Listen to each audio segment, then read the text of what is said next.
अंबाला में छावनी बोर्ड ने अभी से चुनाव की तैयारियां शुरू कर दी है, क्योंकि रक्षा मंत्रालय द्वारा जारी नोटिफिकेशन के बाद आज यानी मंगलवार को आखिरी बैठक के बाद छावनी बोर्ड अंबाला का कार्यकाल समाप्त हो गया है और अब बोर्ड अधिकारी और पार्षदों की आखिरी बैठक में विकास के लंबित 16 एजेंडों को सर्वसम्मति से पास किया गया। 1924 में बने बोर्ड एक्ट अनुसार इसमें मौजूदा 8 पार्षद और मनोनीत पार्षद हिस्सा लेंगे।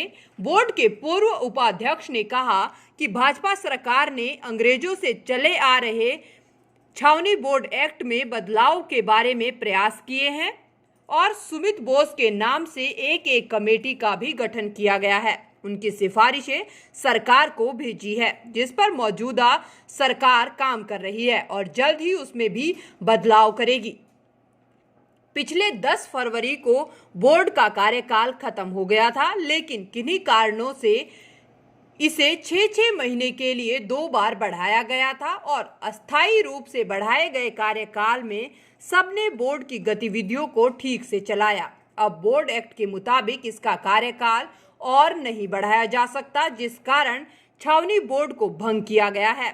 अब आने वाले चुनाव में बोर्ड उपाध्यक्ष का चुनाव सीधे जनता करेगी और उसके बाद छावनी बोर्ड अध्यक्ष ब्रिगेडियर मठारू, बोर्ड सीईओ अनुज गोयल और एक मेंबर सिविल में से चुना जाता है, जो जनता की समस्याओं को उनके सामने रखेगा।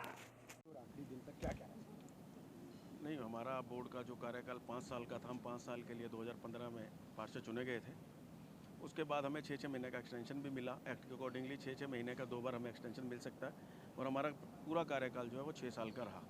इस दौरान हमने अपने माननीय मंत्री जी जैसे डेवलपमेंट में लगे हुए पूरे सदर एरिया में और वो कर रहे हैं अंबाला कैंट का विकास, उसी तरह हम उनको देखा देखी उनके मार्गदर्शन में हम कैंटोनमेंट का भी हमने इन 6 सालों में बहुत विकास किया और हमने स्टाफ के साथ मिलके हमारे कमांडर साहब, हमारे सीईओ और हमारे जितने भी अधिकारी कर रहे हैं, इन्होंने हमारा बहुत सहयोग दिया और मेरे साथी पार्षदों का मुझे बहुत सहयोग रहा और जो आर्मी के नॉमिनेटेड मेंबर्स हैं उनका भी हमें बहुत सहयोग रहता था। हम मिल के सेना और सिविलियन के लिए विकास के कार्य करते रहे हैं और 6 साल में हमने बहुत ज़्यादा विकास कार्य किए। आप देखेंगे कि जो भी हमारे एरिया में आता है बाहर से, उसको लगता है कि मैं किसी बहुत अच्छी जगह पे आया हूँ, तो आगे भी ये बरकरार रहेगा। आज हमारा बोर्ड का आखिरी दिन था, बोर्ड आज भंग हो गया, वेरी हो गया, तो अगले चुनाव अभी पार्लियामेंट में हमारा जो एक्ट है वो नया बन रहा है, वो टेबल होना है, उसके बाद देखो कितना टाइम लगता है। आप कितने एजेंडे पास किए?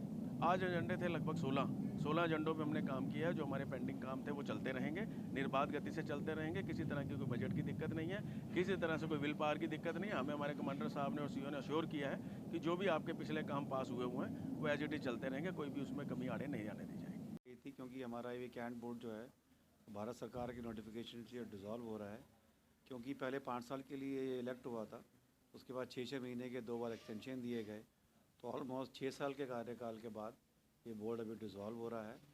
अभी जब नेक्स्ट इलेक्शन की डेट आएगी गवर्नमेंट नोटिफिकेशन की, तो फिर दोबारा से इलेक्शन होंगे और नए वार्ड मेंबर जो हैं जो बन के आगे आएंगे, तब ये नया बोर्ड दोबारा कॉन्स्टिट्यूट होगा। तब तक के लिए जो प्रेसिडेंट कैंट बोर्ड है और सीईओ हैं वो इसको चलाएंगे और अगर कोई बंदा सिविलियन नॉमिनेट होता है गवर्नमेंट की तरफ से रिकमेंडेशन के मुताबिक, वो उसका मेंबर बन के वो बोर्ड को चलाएंगे।